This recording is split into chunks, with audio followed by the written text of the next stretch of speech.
Florence Nightingale, the lady with the lamp.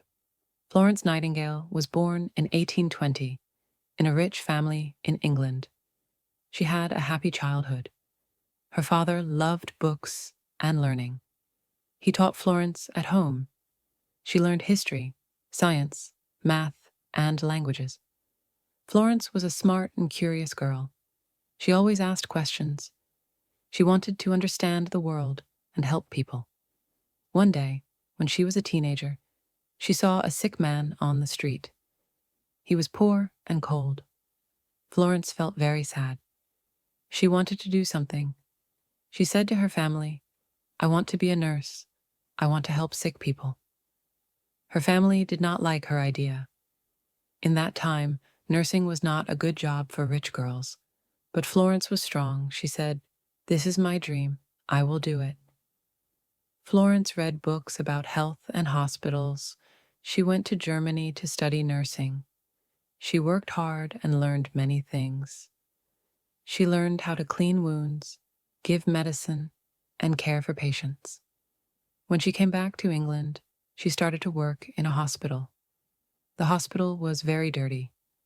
Many patients died. Florence was shocked. She said, "We must clean this place. We need fresh air, clean beds, and good food." Florence and the nurses cleaned the hospital. They opened the windows and washed everything. The hospital became a better place. Patients started to get better. Florence said, "Cleanliness saves lives." She was right. Many people lived because the hospital was clean. In 1853, a big war started in a place called Crimea. Many British soldiers were hurt.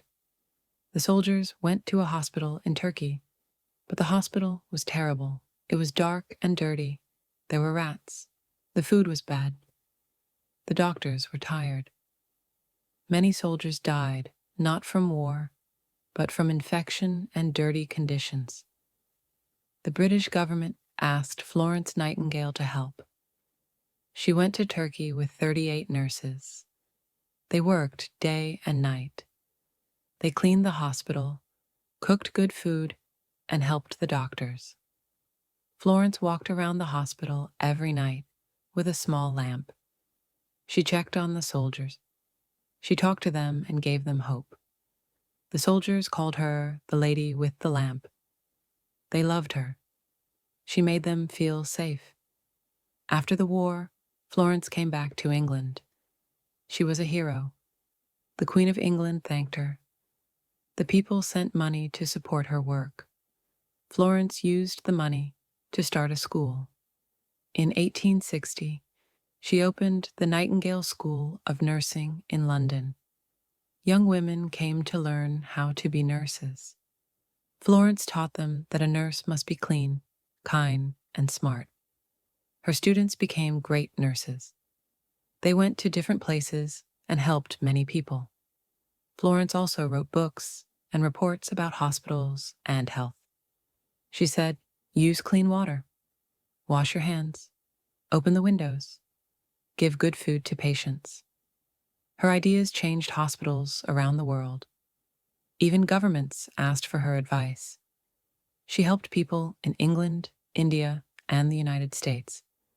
She showed that small actions like washing hands could save lives. Florence did not marry. She gave her life to nursing. Even when she became sick and could not walk much, she still worked. She wrote letters and books from her bed. She continued to teach and help others. People respected her. In 1907, she received the Order of Merit. She was the first woman in England to get this award. Florence died in 1910. She was 90 years old. People around the world cried for her, but they also remembered her work. In 1912, a new award was created, the Florence Nightingale Medal. It is for nurses who do great things. It is still given today. Today, on May 12th, which is Florence Nightingale's birthday, people celebrate International Nurses' Day. Hospitals use the lamp as a symbol of care and hope. Her name is still alive. Her work continues.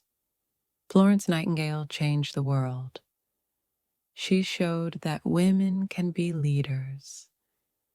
She showed that care and love can heal people. She taught the world an important lesson. Helping others is the most beautiful job in the world.